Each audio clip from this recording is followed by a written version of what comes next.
आज के इस झुग्गी झोपड़ी सम्मान यात्रा के समापन कार्यक्रम में मंच पर उपस्थित भारतीय जनता पार्टी के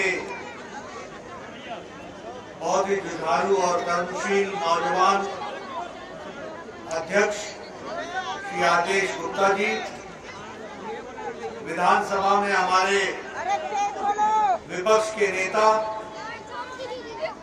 और हमारे वरिष्ठ सहयोगी सम्मानीय रामवीर मजूरी जी, हमारी सांसद मीनाक्षी लेखी जी, हमारे वरिष्ठ साथी और सांसद सम्मानीय डॉक्टर हर्षवर्धन जी, हमारे राष्ट्रीय मंत्री और यहाँ की सहप्रभारी बहन अलका गुर्जर जी, मनोज तिवारी जी, हमारे पूर्व अध्यक्ष और लोकप्रिय सांसद रमेश बिदुरी जी, हमारे सांसद और हमारे प्रिय मित्र, हमारे वरिष्ठ सहयोगी जिनके साथ मैंने युवा काल से काम किया, पूर्व में मंत्री रहे, पूर्व में लोकसभा और राज्यसभा के सदस्य रहे, ऐसे हमारे विजय गोयल जी, मेरे साथी सतीश उपाध्याय जी, हमारे वरिष्ठ साथी विजेंद्र गुप्ता जी, हमारे दिनेश प्रताप सिंह जी, कुलजीत चहल जी, हर्ष मल्होत्रा जी, राजन तिवारी जी, सम्मानित मंच और यहाँ इतनी बड़ी संख्या में झुग्गी झोपड़ी सम्मान यात्रा के समापन समारोह में आए हुए हमारे भाइयों और बहनों, मेरे नौजवान साथियों और प्यारे बच्चों, मीडिया के मेरे साथी, प्रिंट मीडिया और इलेक्ट्रॉनिक मीडिया के मेरे साथी,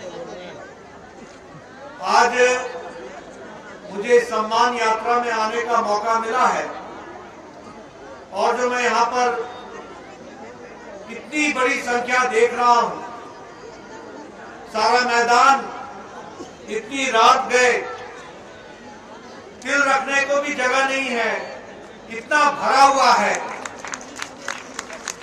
इसमें मैं देखता हूं, एक तरफ तो आयोजकों की मेहनत है, वहीं आप लोगों का भारतीय जनता पार्टी के प्रति लगाव और प्यार है जो इस कार्यक्रम को सफल बना रहा है। मित्रों,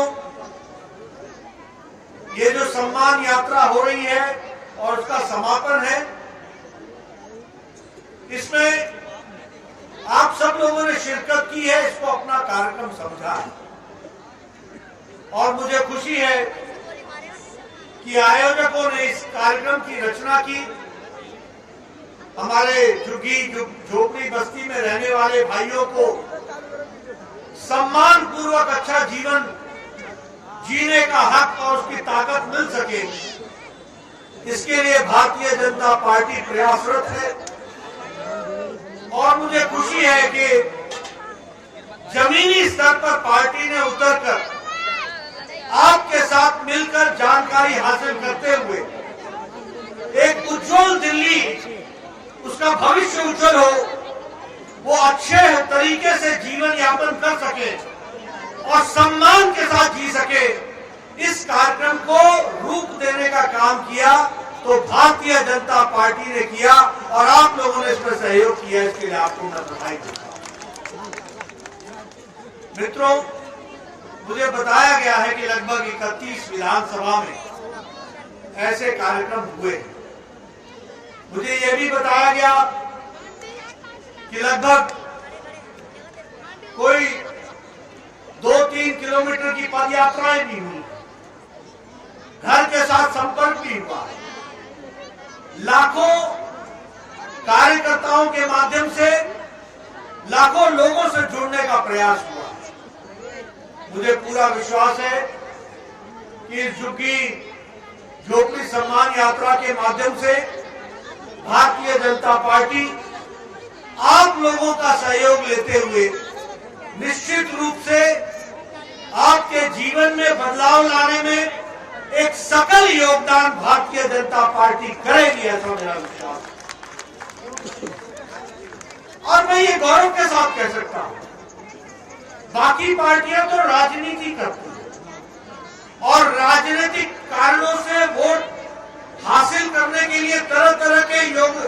प्रपंच भी करती है। वोट हासिल करने के लिए बड़े नए नए नारे भी लेकर के आती है, लेकिन सेवा करने का सौभाग्य इस देश में किसी को नहीं मिला है।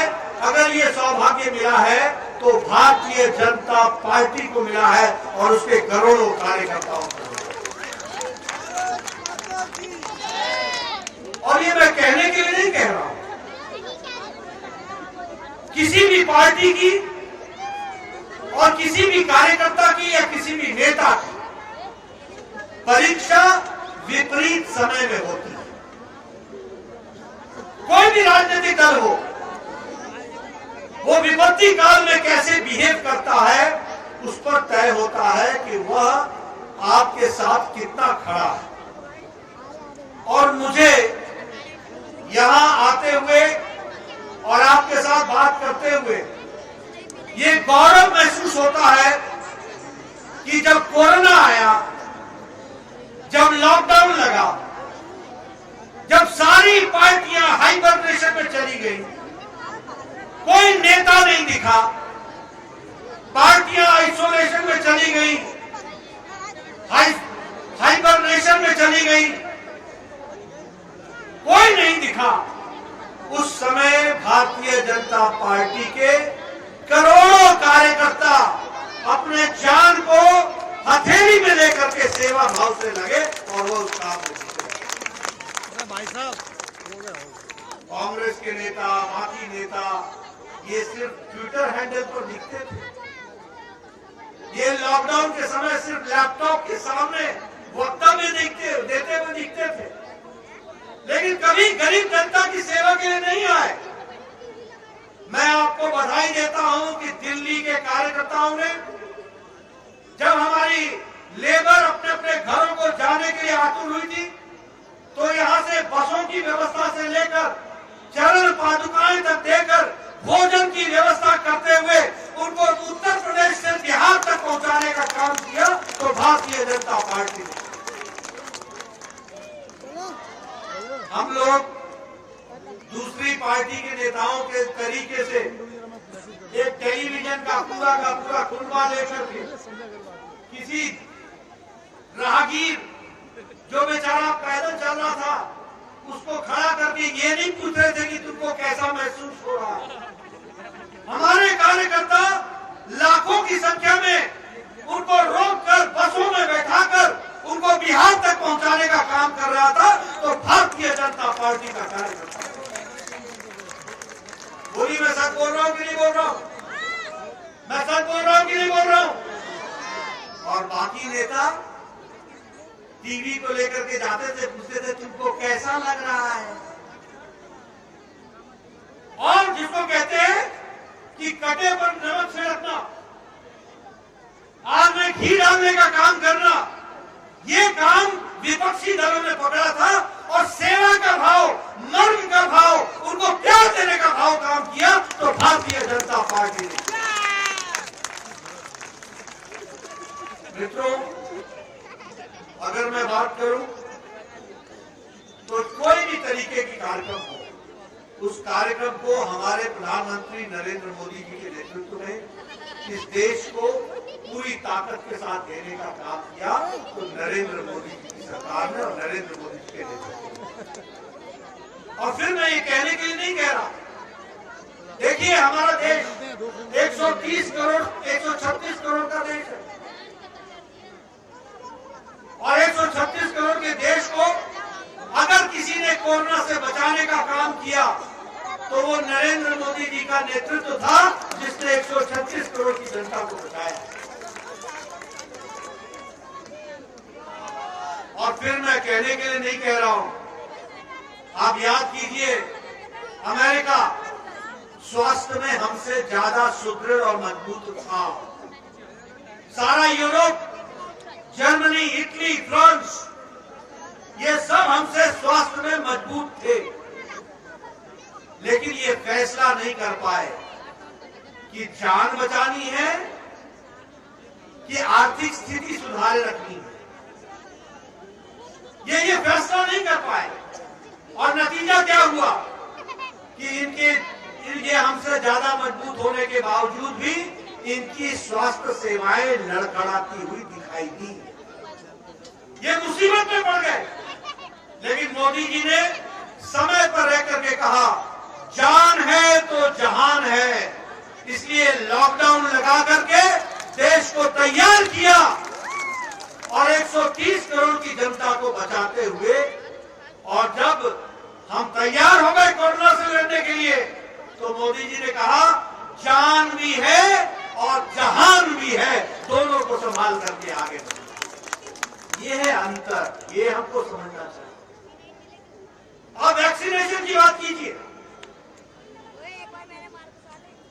मैं स्वास्थ्य मंत्री रहा हूं, प्रदेश का भी रहा हूं और देश का भी रहा हूं। दुनिया का सबसे बड़ा वैक्सीनेशन कार्यक्रम और सबसे तेज गति से चलने वाला वैक्सीनेशन कार्यक्रम अगर कहीं हुआ है तो वो भारत में हुआ है, मोदी जी के नेतृत्व में हुआ है। इस बात को भी हमको समझना है। और इसलिए मैं ये कहूंगा, जहां आज 121 करोड़ वैक्सीनेशन हो गए, वहीं दिल्ली में 121 करोड़ में 2 करोड़ 30 लाख लोगों का वैक्सीनेशन दिल्ली में हुआ है और मुफ्त हुआ है। और मैं आपको याद दिलाऊं, आप भूल जाते हैं, यही वैक्सीन, मैं स्वास्थ्य मंत्री रहा हूं, आपको मालूम होगा कि जापानी बुखार का इंजेक्शन जापान में 1930 में आ गया था।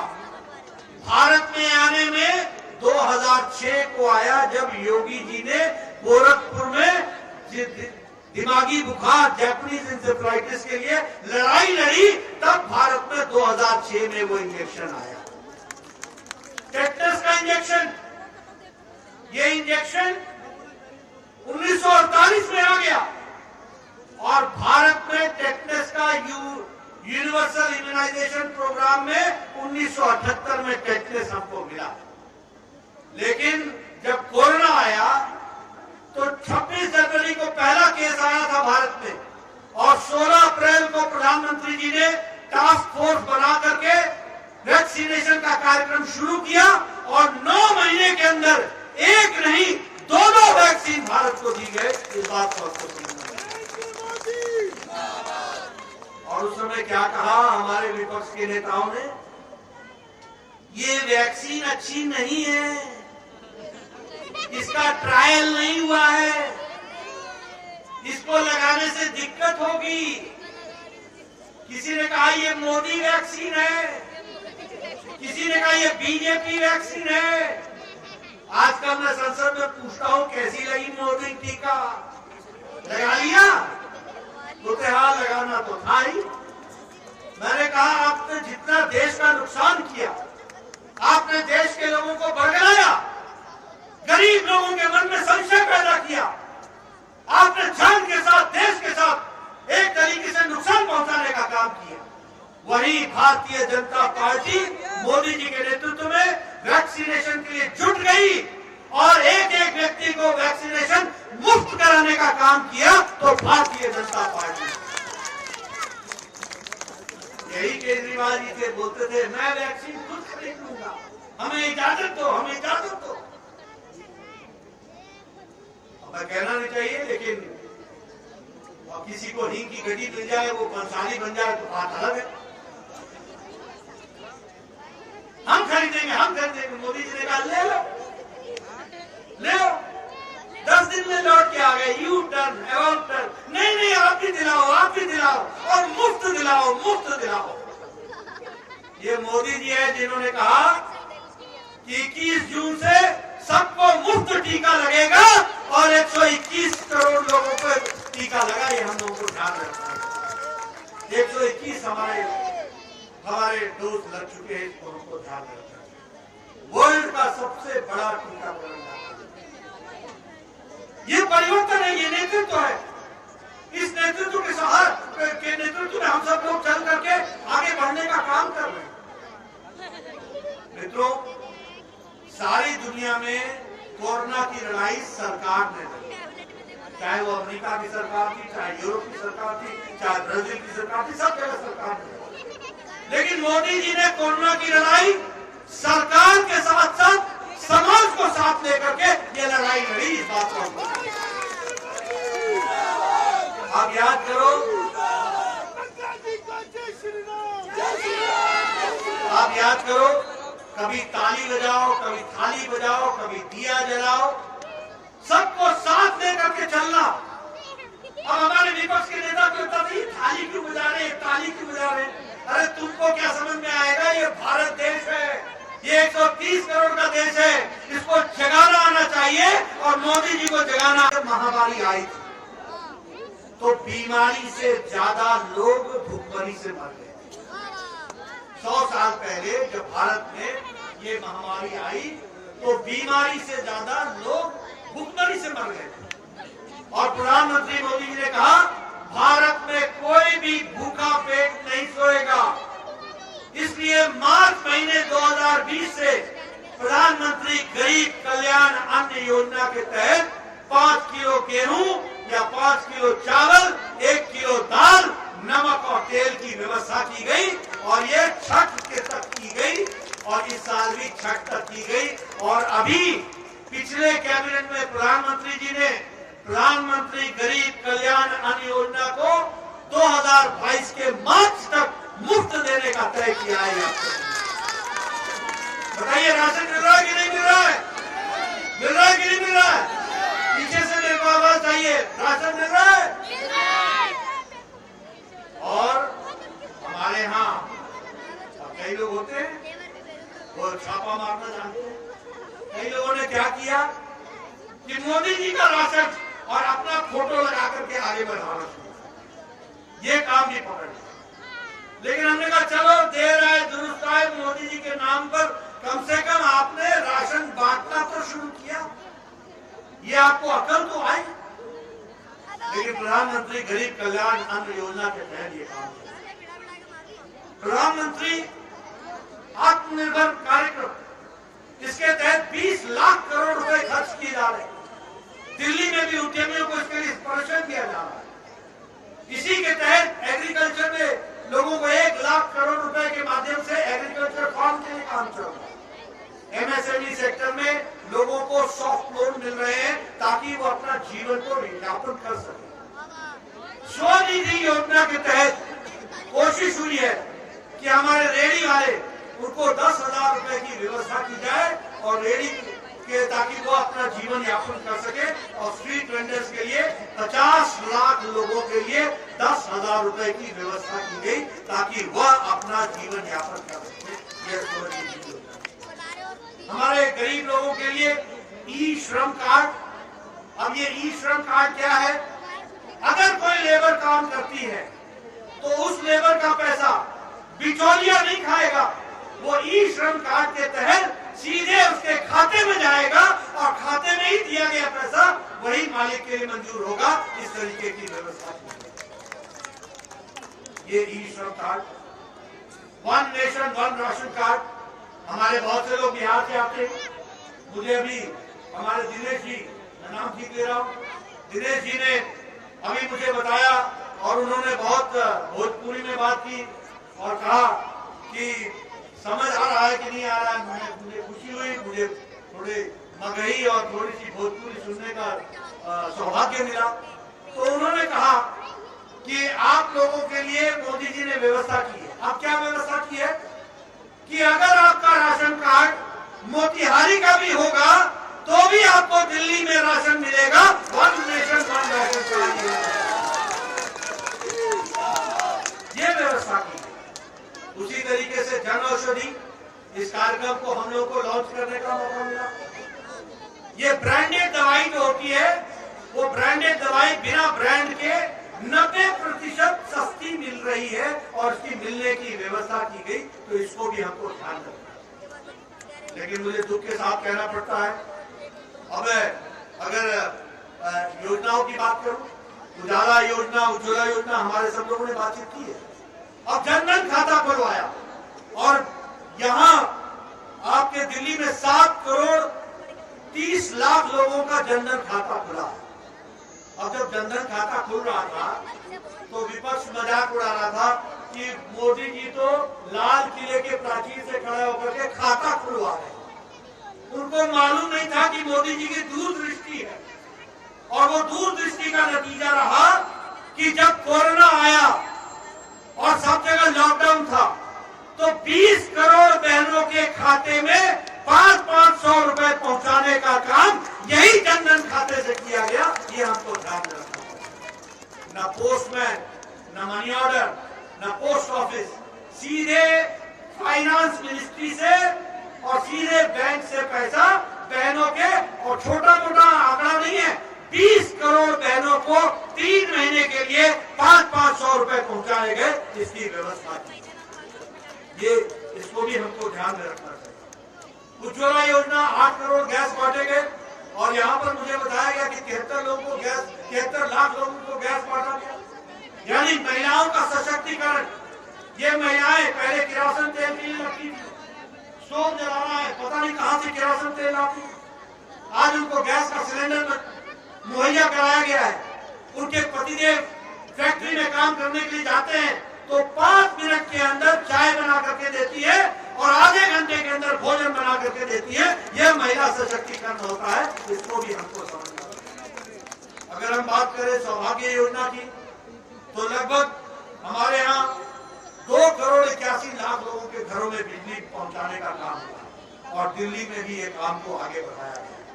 उसी तरीके से आयुष्मान भारत, मुझे दुख है, मैं उस समय स्वास्थ्य मंत्री था, सारे देश में 55 करोड़ लोगों को मोदी जी के आशीर्वाद से 5 लाख रुपए का सालाना हेल्थ कवर दिया गया।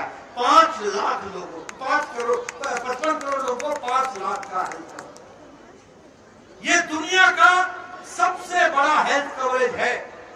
अमेरिका का चुनाव हेल्थ एश्योरेंस और इंश्योरेंस पर होता है। यूरोप का चुनाव का मुद्दा होता है हेल्थ इंश्योरेंस। यहां मोदी जी ने मुद्दा नहीं बनाया, लेकिन भारत की सेवा की। 55 करोड़ लोग यानी 40% भारत की गरीब आबादी को 5 लाख रुपए का हेल्थ कवर देने का काम किया। मुझे याद है, मैं स्वास्थ्य मंत्री था और मैं एमपी बनकर के आया। मैं ब्रह्मपुत्र में रहता था, वहां मेरा लिफ्टमैन था। वो बेचारा सुबह शाम मुझे छोड़ता था, नीचे तक लाता था, फिर शाम को ऊपर लिफ्ट से जाता था। उसके चेहरे पर मैं हमेशा देखता था कि एक मायूसी छाई गई। मैंने उससे पूछा क्या बात है? उसने कहा हमारी श्रीमती जी को हार्ट की प्रॉब्लम है, ऑपरेशन कराने के लिए पैसे नहीं। मैं मेंबर पार्लियामेंट था, मैं स्कीम को कुछ जानता था। मैंने कहा तुम ऐसा करो, जाओ राम मनोहर लोहिया हॉस्पिटल में और जाकर के वहां पर अपने एस्टीमेट बना करके लाओ, मैं व्यवस्था करूं। मैंने उसके ऑपरेशन की व्यवस्था की, वो ऑपरेशन हो गया।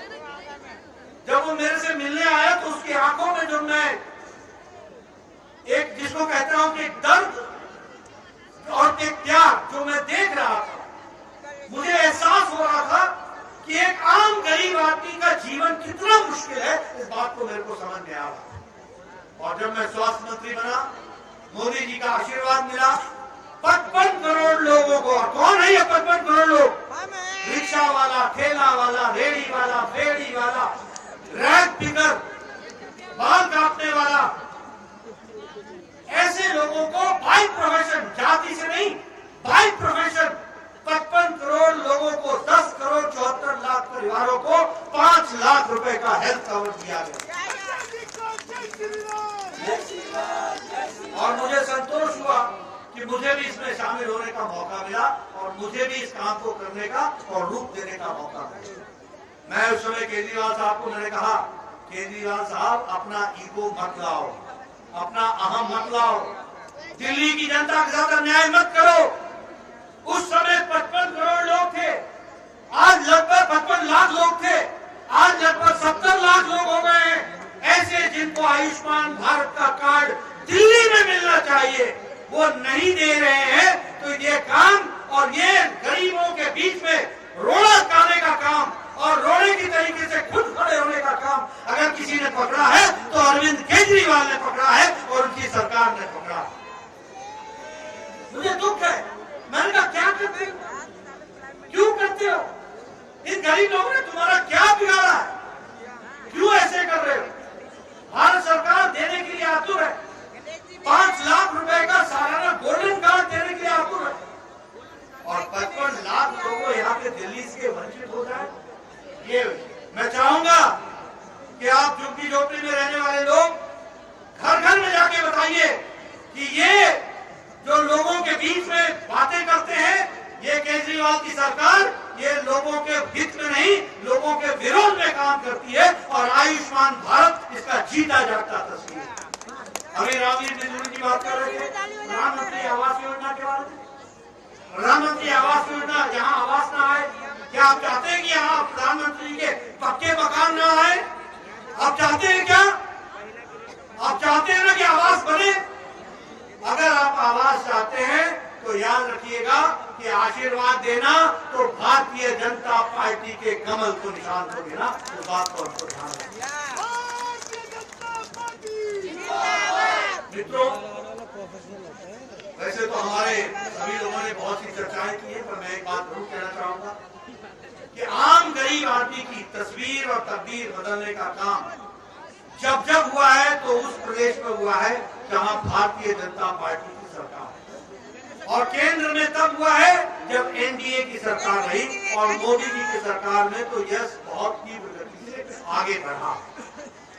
इसलिए फिर चाहे मैंने कहा महिला सशक्तिकरण हो, युवा सशक्तिकरण हो, स्टार्टअप हो, स्टैंड अप हो, कोई भी योजना हो, सारी योजनाएं युवाओं को, महिलाओं को सशक्तिकरण की ओर ले जाए। लेकिन जब मैं दिल्ली की बात करूं तो यहाँ सिवाय झूठा प्रचार और कुछ, और हर बात का कहीं न कहीं किसी न किसी पर दोषारोपण करना, ये दिल्ली सरकार की आदत है।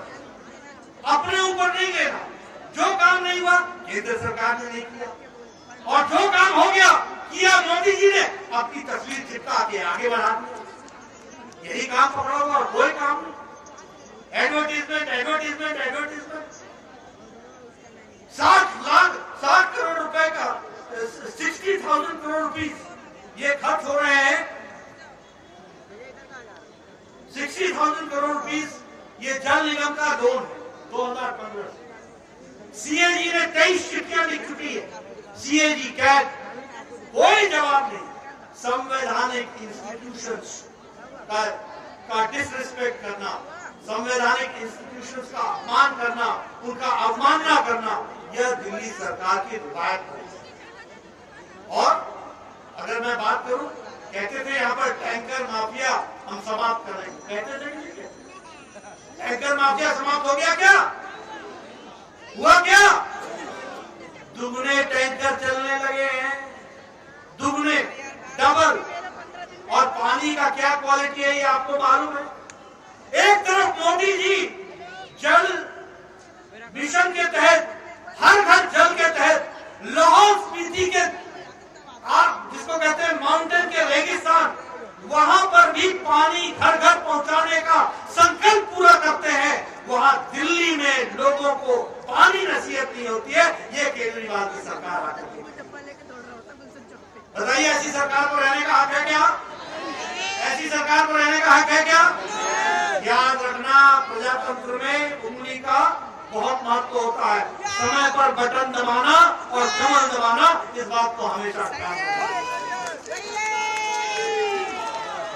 मित्रों, अगर मैं बात करूं कोरोना के दौरान, चाहे वो है, आपको मालूम है कि ऑक्सीजन के बारे में कितनी बड़ी राजनीति थी, यानी मानवता के साथ राजनीति, मानवता के साथ। मोदी जी ने एक सप्ताह के अंदर 3000 मेट्रिक टन को बढ़ा करके उसको 9000 मेट्रिक टन तक पहुंचा दिया ऑक्सीजन को, और जल से, थल से और वायु से, तीनों से ऑक्सीजन को यथास्थान पहुंचाया गया।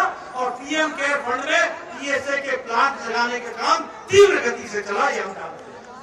लेकिन यहाँ पर गलत आंकड़े पेश करके लोगों को गुमराह करने का काम, और हाईकोर्ट से झिड़क पड़े यहाँ की सरकार को, ये तो आए दिन की बात होगी, लेकिन कोई असर नहीं पड़ता है, कोई असर नहीं पड़ता। अभी अभी हमारे आदेश जी बता रहे थे कि 40,000 का सामान, 22 लाख नीचे तक खर्च करने का सामान, और 16 करोड़ का एडवर्टीजमेंट।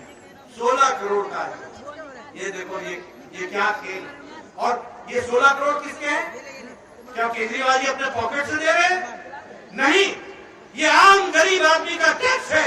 इस टैक्स के पैसे का दुरुपयोग करके अपनी तस्वीरों को चमकाने का काम कर रही है, तो केजरीवाल सरकार कर रही है। इस बात को हमको ध्यान रखना।